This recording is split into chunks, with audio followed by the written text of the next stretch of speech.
Morning students. आप लोग का बहुत रिक्वेस्ट आ रहा था कि इंटर का बायोलॉजी का जो है पार्ट 2 का, तो उसमें पहला जो चैप्टर है उसका ऑब्जेक्टिव क्वेश्चन दिया जाए। तो आज शुरू करते हैं ये वाला क्लास। अब तो क्लास सभी कोचिंग तो चल नहीं रहा है, तो कम से कम घर पे बैठ के भी तो तैयारी कीजिए। चलिए शुरू करते हैं इसको। तो आज ये क्लास 12th बायोलॉजी का एक्सरसाइज 1 है। पहला चैप्टर है जीवधारियों में जनन, जिसके वस्तुनिष्ठ प्रश्न है। पहला क्वेश्चन है चमगादड़ द्वारा परागण क्या कहलाता है। चमगादड़ द्वारा परागण क्या कहलाता है। आपके ऑप्शन है ऑर्निथोलॉजी, ऑर्निथोफिली, एंटेमोफिली, क्रिप्टेरोफिली या हाइड्रोफिली। ये 4 ऑप्शन है, जिसमें से चमगादड़ द्वारा परागण क्रिप्टेरोफिली कहलाता है। क्रिप्टेरोफिली, जी हाँ। दूसरा क्वेश्चन है एनिमोफिली नामक परागण किससे होता है। किसके द्वारा एनिमोफिली नामक परागण होता है। आपके ऑप्शन है चिड़िया से, चमगादड़ से, घोंघा से या हवा से। चिड़िया से, चमगादड़ से, घोंघा से या हवा से। तो एनिमोफिली नामक परागण हवा से होता है। जी हाँ, एनिमोफिली नामक परागण ये जो है ये हवा के द्वारा होता है।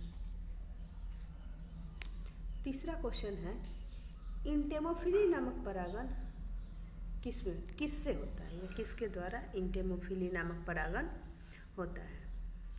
इसके ऑप्शन है चिड़िया से, चमगादड़ से, हवा से या कीड़ा से। कीड़ा यानी कीट या इंसेक्ट।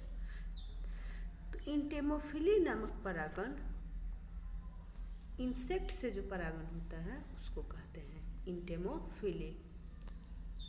चलिए अगला क्वेश्चन देखा जाए। चौथा क्वेश्चन है उच्च श्रेणी के पौधों में अर्धसूत्रण किस समय होता है। यानी उच्च श्रेणी के जो पौधे होते हैं, यानी जिसको हम कह सकते हैं कि जो हमको दिखाई देते हैं, जिनमें जाइलम और फ्लोएम पूर्णतः विकसित होते हैं, उनको उच्च श्रेणी के पौधे कहते हैं। तो उनमें अर्धसूत्रण, उन पौधों में अर्धसूत्रण किस समय होता है। आपका ऑप्शन है युग्मक बनते समय, निषेचन के समय, भ्रूणोद्भव के समय या बीज में।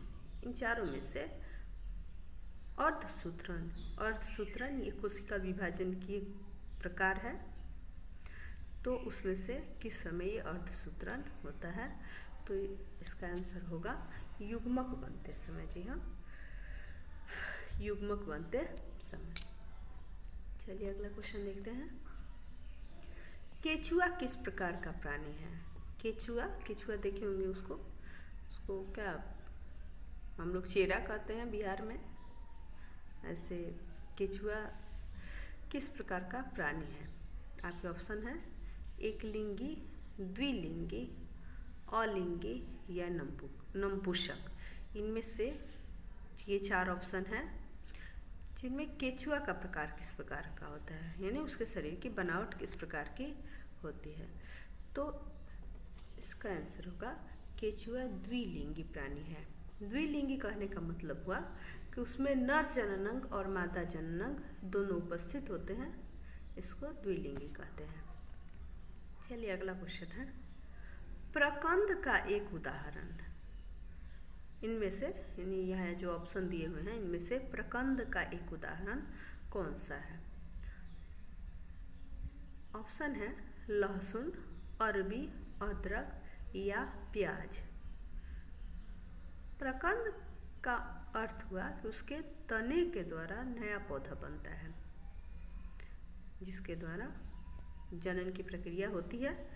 तो इन चारों में से किस में इस प्रकार का जनन होता है, यानी प्रकंद के द्वारा नए पौधे का निर्माण होता है। ऑप्शन फिर से सुन लीजिए, लहसुन, अरबी, अदरक या प्याज। तो आपका आंसर होगा अदरक, जी हाँ अदरक, इसमें प्रकंद द्वारा जनन की प्रक्रिया होती है। अगला क्वेश्चन है कलिका रोपण उदाहरण है, यानी कलिका रोपण किसका उदाहरण है? बडिंग इसको कहते हैं, बडिंग। ये किसका उदाहरण है? आपके ऑप्शन है कायिक जनन का, उत्तक संवर्धन का, लैंगिक जनन का या प्रकीर्णन का। ये 4 ऑप्शन है। इनमें से कलिका रोपण किसका उदाहरण है? तो इसका ऑप्शन होगा कलिका रोपण कायिक जनन का उदाहरण है। जी हाँ, कायिक जनन का उदाहरण है, कायिक जनन। चलिए अगला क्वेश्चन देखते हैं। गेहूं 60 गुणित होता है, गेहूं 60 गुणित होता है जिसमें कुल गुणसूत्र की संख्या 42 होती है। तो किसी एक युग्मक में गुणसूत्र कितने होंगे? यानी किसी एक युग्मक में, युग्मक जनन कोशिका को बोलते हैं। जो जनन कोशिकाएं होती हैं उनको युग्मक, यानी अगर मेल जनन कोशिका है तो उसको नर युग्मक कहते हैं और मादा जनन कोशिका को मादा युग्मक कहते हैं। तो इसमें गेहूं का जो पूरा पौधा होता है, गेहूं के जितने उसके तने के या फूल पंखुड़ियाँ जो भी होती हैं, सब में कोशिकाओं की संख्या 42 होती है। लेकिन ये क्वेश्चन पूछ रहा है कि युग्मक में कितने गुणसूत्र होते हैं? युग्मक में, तो इसका ऑप्शन हो जाएगा 7। ऑप्शन हो जाएगा 7। चलिए अगला क्वेश्चन देखते हैं। पेनिसिलियम, पेनिसिलियम का नाम सुने आप लोग, ये दवा के रूप में इसका प्रयोग किया जाता है। पेनिसिलियम नामक कवक में अलैंगिक जनन मुख्य रूप से किस संरचना के द्वारा होता है? यानी पेनिसिलियम नामक कवक में अलैंगिक जनन मुख्य रूप से किस संरचना, यानी कौन सी संरचना उसमें बनती है जिसके द्वारा जनन की प्रक्रिया संपन्न होती है, अलैंगिक जनन की? आपके ऑप्शन है मुकुलन द्वारा, विखंडन द्वारा, कोनिडिया द्वारा या जेम्यूल्स द्वारा। इनमें से किसके द्वारा पेनिसिलियम नामक कवक में जनन की प्रक्रिया संपन्न होती है? तो इसका ऑप्शन होगा कोनिडिया। जी हाँ, ये कोनिडिया है जिसके द्वारा जनन की प्रक्रिया, अलैंगिक जनन की प्रक्रिया इसमें संपन्न होती है। चलिए अगला क्वेश्चन देखते हैं। जब दो विभिन्न विभेद के युग्मक संलयन करते हैं तो प्रजनन को क्या कहते हैं? यानी जब 2 प्रकार के युग्मक, यानी नर युग्मक और मादा युग्मक, या अंग्रेजी में कहेंगे इसको मेल गैमेट्स और फीमेल गैमेट्स, तो इनका संलयन होता है और प्रजनन की क्रिया होती है, तो इस प्रकार के प्रजनन को हम क्या कहते हैं? आपके ऑप्शन है लैंगिक जनन, अलैंगिक जनन, कायिक प्रजनन या वियुग्मन। तो जब जनन की प्रक्रिया में 2 प्रकार के युग्मक भाग लेते हैं तो इस प्रकार की प्रक्रिया को हम लैंगिक प्रजनन या लैंगिक जनन कहते हैं। चलिए अगला क्वेश्चन देखा जाए। जीवाणु में कायिक प्रजनन होता है किसके? यानी जीवाणु में कायिक प्रजनन किसके द्वारा? जीवाणु में जो कायिक प्रजनन होता है वो किस प्रक्रिया द्वारा होता है? द्विविखंडन, संकरण, संलयन या खंडन। इन चारों में से कायिक प्रजनन जीवाणु में किसके द्वारा होता है? तो इसका ऑप्शन होगा द्विविखंडन द्वारा। जी हाँ, द्विविखंडन द्वारा। चलिए अगला क्वेश्चन देखा जाए। आलू में कायिक प्रजनन में भाग लेने वाली संरचना है, यानी आलू में जो कायिक प्रजनन होता है वो किस संरचना के द्वारा होता है? आपके ऑप्शन है अपस्थानिक जने, तने की कक्षस्थ कलिका, अंकुरनशील आँख कलिका या वायवीय तना। इन चारों में से आलू में कायिक प्रजनन किसके द्वारा संपन्न होता है? तो आपका आंसर होगा अंकुरनशील आँख कलिका द्वारा। जी हाँ, अंकुरनशील आँख कलिका के द्वारा इसके द्वारा आलू में कायिक प्रजनन होता है। चलिए अगला क्वेश्चन देखते हैं। युग्मक जनन में भाग लेने वाली संरचना, जिनमें युग्मकों के द्वारा जनन की प्रक्रिया होती है तो उनमें भाग लेने वाली संरचना क्या कहलाती है?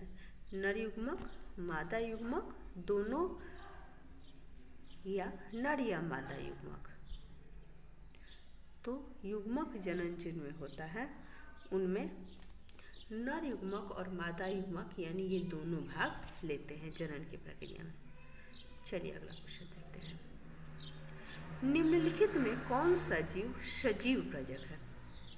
सजीव प्रजक उसको कहते हैं जो बिल्कुल अपने जैसी संतान को जन्म देते हैं, उसको सजीव प्रजक कहते हैं। और अंड प्रजक जो जंतु अंडे का उत्सर्जन करते हैं उसको अंड प्रजक जंतु कहते हैं। तो इनमें से कौन सा जीव सजीव प्रजक है? आपका ऑप्शन है कॉकरोच, बिच्छू, मक्खी या तितली। इनमें से कौन सा सजीव प्रजक है?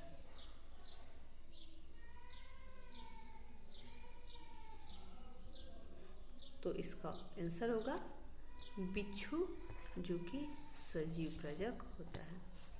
चलिए अगला क्वेश्चन देखते हैं। उच्च श्रेणी के पौधों में निषेचन होता है। उच्च श्रेणी के पौधों में निषेचन किस प्रकार का होता है? बाह्य निषेचन, आंतरिक निषेचन, जल में निषेचन या हवा में निषेचन? तो निषेचन की प्रक्रिया अर्थात नर युग्मक और मादा युग्मक के संलयन को ही निषेचन कहते हैं। और जब निषेचन की क्रिया जीव शरीर के बाहर होती है तो इसको बाह्य निषेचन, और जब जीव शरीर के अंदर होती है तो इसको आंतरिक निषेचन कहते हैं। तो क्वेश्चन पूछ रहा है कि उच्च श्रेणी के पौधों में निषेचन किस प्रकार का होता है? तो आपका आंसर होगा आंतरिक निषेचन। जितने भी उच्च श्रेणी के जंतु या पौधे होते हैं उनमें आंतरिक निषेचन होता है। चलिए अगला क्वेश्चन देखते हैं। गेमा द्वारा प्रजनन किस में होता है? गेमा नामक संरचना किस में बनती है जिसके द्वारा प्रजनन की क्रिया संपन्न होती है? आपके ऑप्शन है उच्च श्रेणी के पौधों में, निम्न श्रेणी के पौधों में, कुछ ब्रायोफाइटा में या स्तनियों यानी मैमेलिया में। इनमें किसके द्वारा गेमा द्वारा प्रजनन होता है? तो गेमा द्वारा प्रजनन कुछ ब्रायोफाइटा में ही संपन्न होता है। सब कुछ ब्रायोफाइटा मतलब सारे ब्रायोफाइटा में भी इस द्वारा प्रजनन संपन्न नहीं होता। चलिए अगला क्वेश्चन देखते हैं। शल्ककंद का उदाहरण है। शल्ककंद का उदाहरण है अदरक, दूब घास, देखा होगा आपने दूब घास, प्याज या आलू, आलू या पोटैटो, आलू। तो इन चारों में से शल्ककंद का उदाहरण कौन सा है? तो इसका आंसर हो जाएगा प्याज। इसको शल्ककंद कहते हैं। चलिए अगला क्वेश्चन है। जनक समान जीव प्राप्त हो सकता है किससे? यानी जनक के समान जीव किससे प्राप्त होता है? बीज से, युग्मनज से, युग्मकों से या विखंडन से? युग्मनज तो युग्मकों के संलयन से जो जीव निर्मित होता है या जो कोशिका निर्मित होती है उसको युग्मनज या जाइगोट कहते हैं। युग्मक मादा युग्मक या नर युग्मक को। तो इसका आंसर हो जाएगा विखंडन से। जी हाँ, जनक के समान जीव प्राप्त होता है बिल्कुल सेम विखंडन के द्वारा। चलिए अगला क्वेश्चन देखते हैं। सियोन शब्द का संबंध किससे है? सियोन शब्द का संबंध किससे है? भ्रूण विज्ञान से, लैंगिक जनन से, परागन से या ग्राफ्टिंग से? जी हाँ, इनमें सियोन शब्द का संबंध किससे है? तो इसका आंसर हो जाएगा ग्राफ्टिंग। जी हाँ, इसका आंसर हो जाएगा ग्राफ्टिंग से। चलिए अगला क्वेश्चन देते हैं। ब्रायोफिलम में, ब्रायोफाइलम इसको बोलते हैं, ब्रायोफाइलम में वर्धी जनन किससे होता है या किस संरचना के द्वारा होता है। ब्रायोफिलम इसको अजूबा भी कहते हैं या पत्थर चट्टा भी कहते हैं कि इसकी पत्तियों को जब पत्थर में भी अगर दबा के रख दिया जाए, आप कॉपी में रख दीजिए, तो भी उसकी पत्तियों की कलिकाओं से जड़ निकलने लगती है। तो इस क्वेश्चन है ब्रायोफिलम में वर्धी प्रजनन किससे होता है। आपके ऑप्शन है पुष्प कलिकाओं से, पत्तियों से, बीज से या जड़ों से। तो इसका आंसर होगा पत्तियों से। जी हाँ, पत्तियों में कक्षीय कलिकाएं होती हैं जिनके द्वारा वर्धी जनन होता है। चलिए अगला क्वेश्चन देखते हैं। अगेव में वर्धी प्रजनन किसके द्वारा होता है। जी हाँ, अगेव में वर्धी प्रजनन किसके द्वारा होता है। आपका ऑप्शन है बुलबिल द्वारा, शकर द्वारा, स्टोलन द्वारा या राइजोम के द्वारा। किसके द्वारा वर्धी प्रजनन होता है। तो आपका आंसर हो जाएगा बुलबिल द्वारा। जी हाँ, बुलबिल द्वारा अगेव में वर्धी प्रजनन होता है। चलिए ये कुछ पहला चैप्टर के ये जो इम्पोर्टेंट क्वेश्चन थे बायोलॉजी सेकेंड ईयर का जो किताब है उसके पहला चैप्टर यानी जीवों में जनन पाठ से ये वस्तुनिष्ठ क्वेश्चन आंसर जो जरूरी है, इम्पोर्टेंट है, उसको लिया गया है। इसको याद कर लीजिएगा आप लोग। अगले वीडियो के लिए प्रज्ञा साइंस कोचिंग सेंटर